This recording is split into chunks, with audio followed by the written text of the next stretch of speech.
Please subscribe.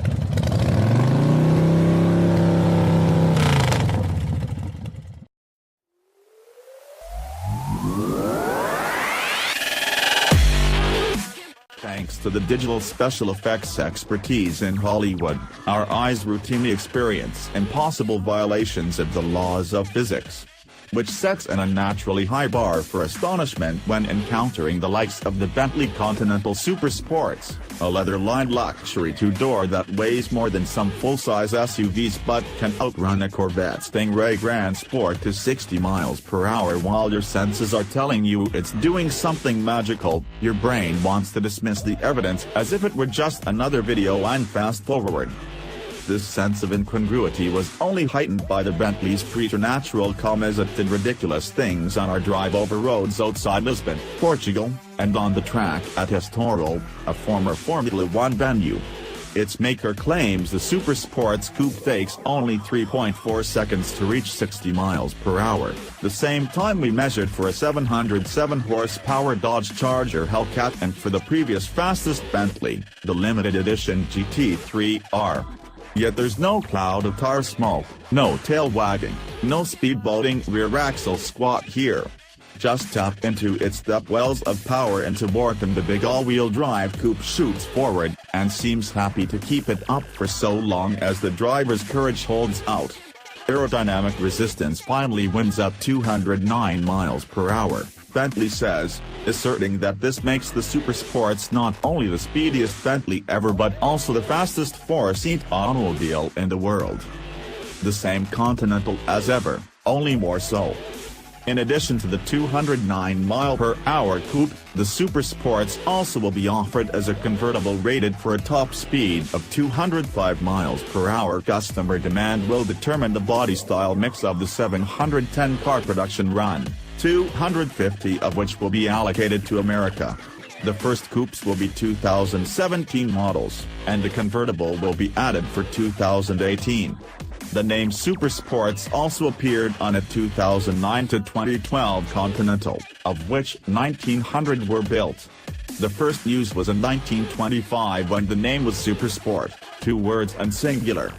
Founder W.O. Bentley guaranteed the original could top 100 miles per hour, powered by a 3.0-liter 4-cylinder engine. This new one employs twice that displacement and 3 times the cylinders, with its 6.0-liter W12. From the 552 horsepower this engine offered in the 2004 Continental GT, output has increased to 582 in today's equivalent model and 633 ponies in the GT Speed. Starting with the Speed version, Bentley engineers followed some conventional paths to push it up to 700 horsepower in the Supersports. Bigger turbochargers feed into a reworked intake system via revised intercoolers, new main and connecting rod bearings reduce friction, and the programmers recalibrated the fuel injection, ignition timing, and cam phasing. The exhaust system also was revised for freer breathing and to invite a crackling backfire during downshifts. The 8-speed automatic transmission gets a torque converter with quicker lockup and can be shifted manually via big paddles mounted to the steering column. These are awkwardly placed, though, being too high and too far behind the wheel for quick work, and their response feels dampened. Manual selection is better done via the hefty mechanical feeling console-mounted shifter with its dedicated plus/minus gate. In reality, the automatic programming is so good that the drivers from Bentley's own GT3 racing team say there's no advantage to choosing your own gears, even at Estoril. Make it go. After a barely noticeable delay from idle, certainly too brief to call lag, the big 12-cylinder is eager to rev to its 6,250 revolution per minute redline, just 300 revolutions per minute beyond the power peak. But what really dominates the engine's character is the massive 750 pounds-to-foot of torque, 100 more than you get in a Hellcat and fully present at 2,050 revolutions per minute versus the Chrysler's 4,800 revolution per minute peak. That and the smoothness of a 12, which has half again as many power strokes per revolution as a V8. For all its upgrades, the W12 still employs port fuel injection, so there's none of that gritty undertone that often accompanies direct injection technology. In light use, it's as quiet and smooth as any competitor's 12-cylinder. Press the pedal deep into the wool carpet and the engine emits a bass note roar that's not particularly melodious but is certainly authoritative.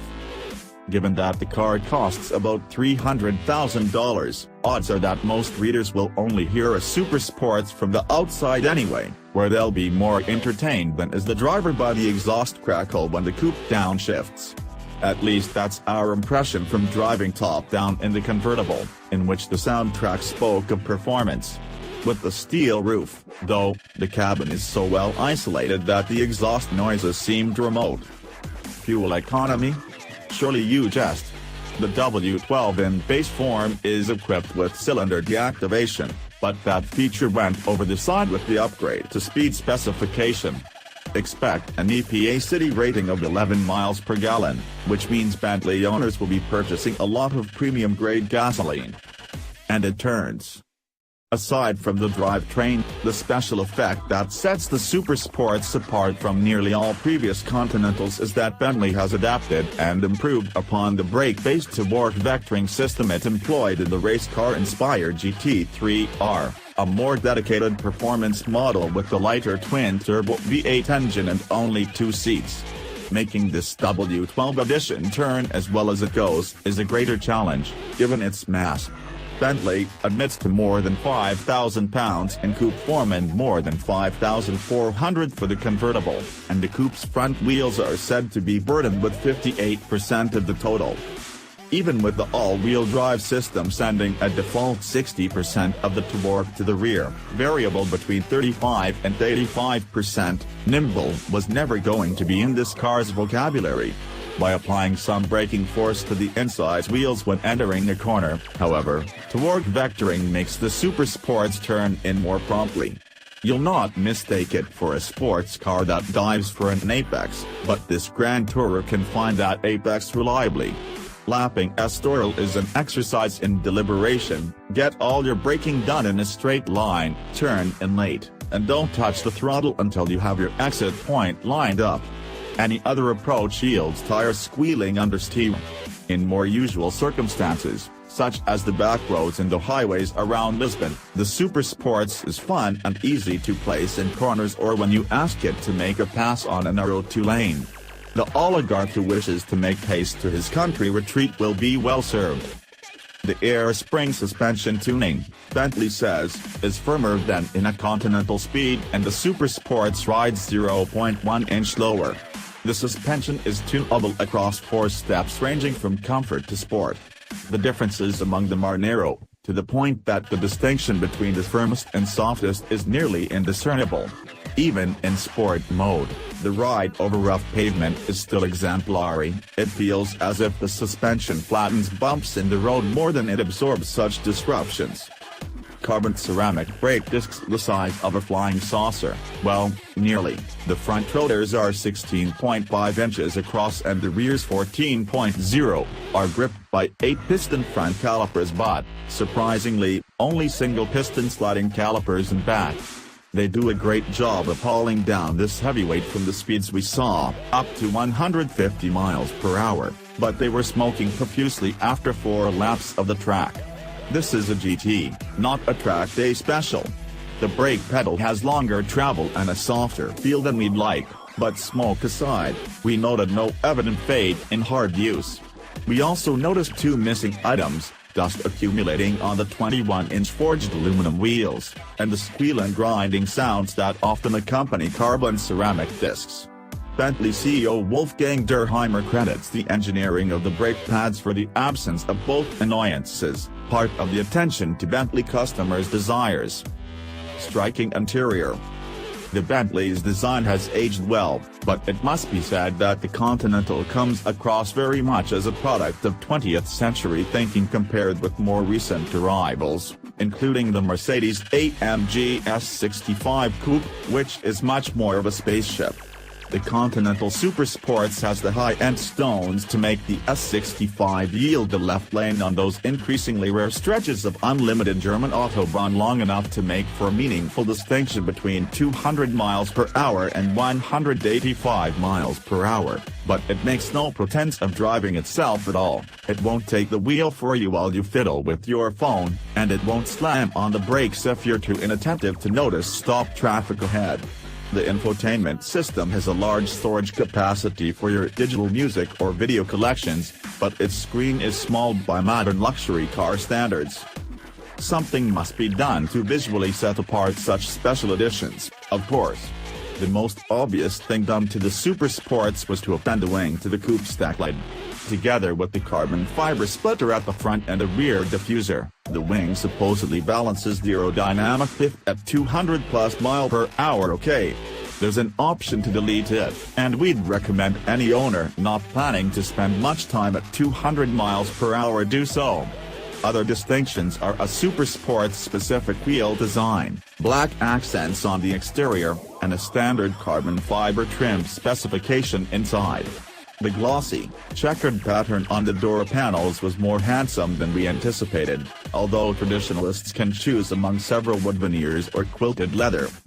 Bentley also makes much of the right-tone upholstery offered on the Supersports, a first in this model's nearly 15-year history. Its appeal depends largely on the buyer's choice of colors. We found some of the cars thus equipped to be quite attractive, but then there was the one in red, white, and black that reminded us of nothing so much as a bowling shoe. It all comes down to the buyer's taste when mixing and matching from the standard array of 17 hues of leather. And that is before you go full custom via the Mulliner program. Surprisingly, though, we are told that roughly 50% of Bentley customers in the US drive home in a car from the dealer's stock on the day of their first visit. If they're choosing off the rack rather than bespoke tailoring, these must be buyers unaccustomed to waiting.